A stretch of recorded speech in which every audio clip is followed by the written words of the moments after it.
Next, I call our principal of Atay Arabic and VO Exam Training Academy, N. Tariq Ahmad Alim Bilali Ustad, to honor our chief dignity, Mr. Deen Muhammad Sir, with a shield.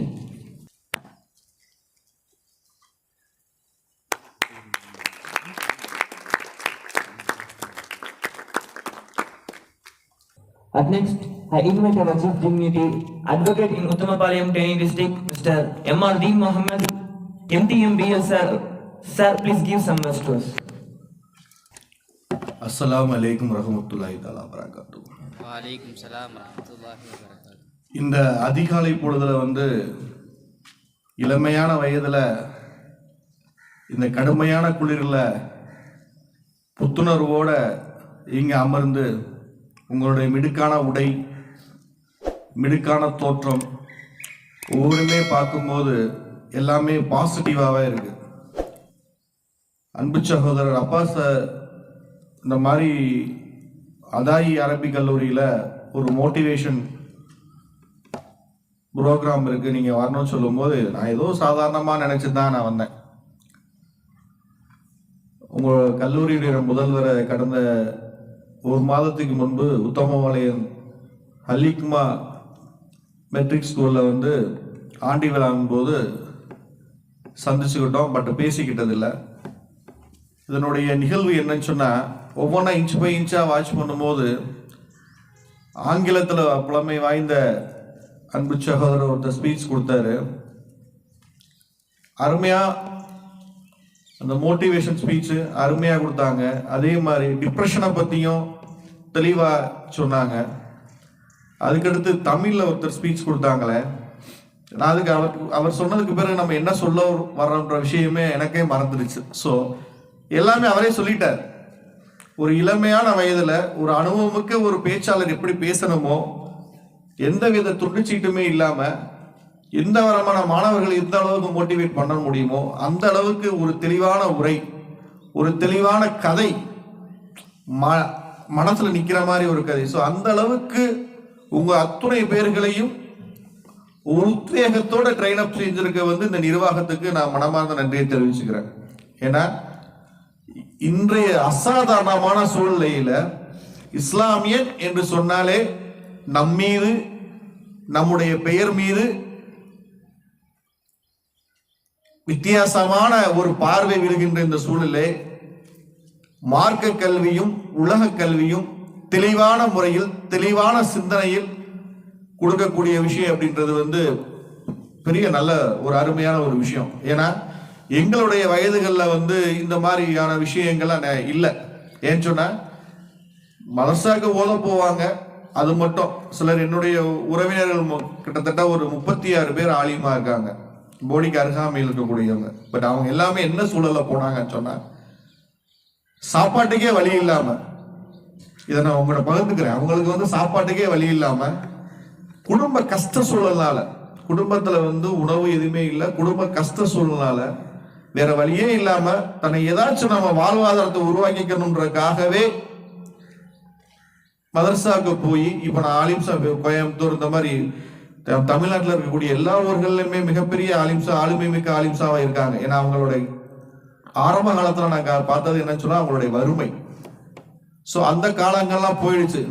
இன்னைக்கு என்ன சூழல்னு சொன்னா, அதே ஊர்ல என்னன்னு சொன்னா 18 ஆசிரியர்கள் இருந்தாங்க, 18 குடும்பத்தை சேர்ந்தா. அதுல நான் எங்க மதருமே டீச்சரா இருந்தாங்க.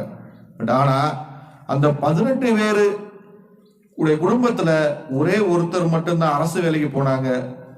மீதமுள்ள 17 பேர் குடும்பத்துல இருக்கவங்க யாருமே அரசு வேலைக்கு போகல. அதுக்கு என்ன காரணம் என்று சொன்னால், சரியான உந்துதல் நிலை இல்லாத சூழல். ஒரு சமுதாயத்துல ஒரு சமுதாயம் ஒரு நல்ல ஆளுமை வேணும் என்று சொன்னால் அவர் அரசு இயந்திரங்களில் பணியில் இருக்க வேண்டும். பணம் எத்தனையோ பேர் சம்பாதிக்கலாம், பணம் வச்சிருக்கலாம், பணத்தினால எல்லாமே சாதிக்க முடியாது. இப்ப விஏஓ அப்படின்றது 10th குவாலிஃபிகேஷன் தான். பட் ஆனா அந்த விஏஓ அந்த ரெவன்யூ டிபார்ட்மெண்டோட அட்மினிஸ்ட்ரேஷன் ஃபுல்லா கலெக்டருக்கு கூட தெரியாத ஒரு விஷயங்கள் முழுக்க விஏஓக்கு மட்டும்தான் தெரியும். அந்த அட்மினிஸ்ட்ரேஷன், அந்த ரெவன்யூ டிபார்ட்மெண்ட்டை பத்தி அடிப்படையான விஷயங்கள் அந்த 10th குவாலிஃபிகேஷனை வச்சு நிறைய குரூப் 4 எல்லாமே வந்து 10th குவாலிஃபிகேஷன் தான். குரூப் 4 வந்து தமிழ்நாட்டில் நடத்தக்கூடியது. அதே மாதிரி ரயில்வே, இந்த மாதிரி நிறைய விஷயங்கள் இருக்கு. அதனால நீங்க உங்க மனசுல வந்து நம்ம பணம் சம்பாதிச்சு ஒரு திருமணம் பண்ணி வாழணும் அப்படின்றது வந்து எல்லாருமே செய்யக்கூடியது. பட் ஆனா நம்முடைய எதிர்கால சந்ததிகள், நம்முடைய சமுதாயம் சிறப்பாகவும் அமைதியாகவும் வாழணும் என்று சொன்னால் ஒவ்வொருவருமே அரசு வேலைக்கு போகணும். ஒவ்வொருவருக்கும் திறமை இருக்கு, தனிப்பட்ட திறமைகள் இருக்கு. என்னுடன் படித்த முதல் மாணவர்கள் எல்லாமே தெருவில் தான் இருக்காங்க. அந்த போராடி போராடி கடைசி மாணவர்களா போராடி போராடி வரவங்க மட்டும்தான் எல்லா வகையிலுமே வந்து முன்னேறி இருக்காங்க. அதன் அடிப்படையில வந்து ஒவ்வொருவரும் ஒரு இன்னைக்கு இருந்து ஒரு இயந்து வச்சுக்கோங்க. ஏன்னா 2 விஷயங்கள் உங்களுக்கு சமுதாயத்துல வந்து அடிப்படலாமல் போறதுக்கு மார்க்க விஷயத்துல நீங்க முன்னோடியா இருக்கீங்க, உலக கல்வியில நீங்க முன்னோடியா இருக்கீங்க. ஒவ்வொருத்தவங்களும் லாங்குவேஜ்ல அருமையா இருந்தது. ஆங்கில உச்சரிப்புகள்லாம் பாத்தீங்கன்னா ஆக்ஸ்போர்ட் யூனிவர்சிட்டியில படிச்ச மாணவர்கள் மாதிரி இருந்தது. ஸோ அந்த அளவுக்கு உங்களை வந்து இந்த நிர்வாகம் வந்து ட்ரெயின் அப் பண்ணியிருக்கு. அதுக்கு வந்து நீங்க வந்து ரொம்ப எல்லாத்துக்கும் இந்த வாய்ப்புகள் கிடைக்குமான்றது வந்து கிடைக்கல. பாவம் என்னுடைய பையனுக்கே வந்து கிடைக்குமாட்டா இல்ல அந்த மாதிரி ஒரு உச்சரிப்புகளும் அருமையான சிந்தனைகளும் இருக்கு. ஸோ அதனால வந்து இந்த வாய்ப்புகளை நீங்க பயன்படுத்திக்கிட்டு முறையா கத்துக்கிட்டு எடுத்த உடனே எக்ஸாம் உடனே பாஸ் பண்ண முடியாது. இப்போ உங்களுக்கு வாட் இஸ் வாட்ன்ற ஒரு விஷயம் உங்களுக்கு தெரியும், என்னன்னு அவுட்லைன் தெரியும். ஒரு விஏஓண்டா 6th இருந்து +2 வரைக்கும் இருக்கக்கூடிய எல்லா சப்ஜெக்ட்ல இருக்கக்கூடிய விஷயங்கள் மட்டும்தான். இது வந்து ஐஏஎஸ் ஆனாலும், குரூப் 1 சர்வீஸா இருந்தாலும், குரூப் 2 சர்வீஸா இருந்தாலும் இதுல இருந்தா கொஸ்டின் வரும்.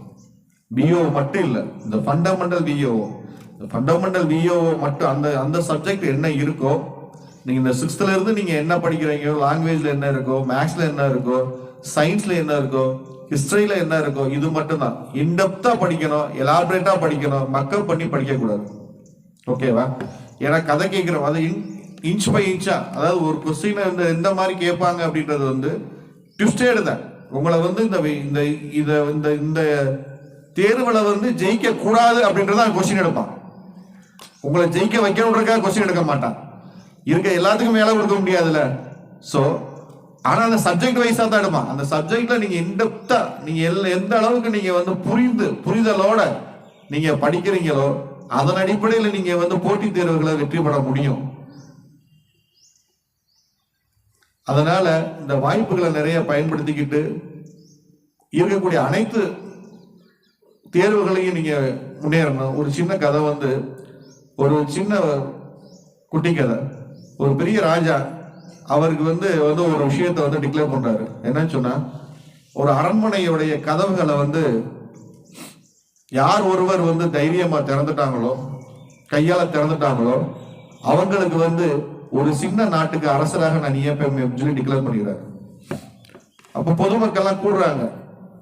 சோ அந்த கதவை நீங்க திறக்கலன்னு சொல்லலாம், நீங்க முயற்சி பண்ண கதவை நீங்க திறக்கவில்லை என்று சொன்னால் உங்கள் 2 கைகளும் வெட்டப்படுவதை சொல்கிறாங்க. கதவு திறந்தால் உங்களுக்கு வந்து ஒரு நாட்டினுடைய அரசனாக நியமிக்கப்படும் சொல்றாங்க. அப்பாடி முயற்சி செய்யும் போது அந்த முயற்சி தோல்வி அடைந்தால் உங்கள் கைகள் 2 வெட்டப்படும் என்ற விஷயத்தையும் சொல்லி அந்த கண்டிஷன் சொல்லிடுறாங்க. பொதுமக்கள் எல்லாரும் கூடியிருக்காங்க, யாருமே முன் வரல.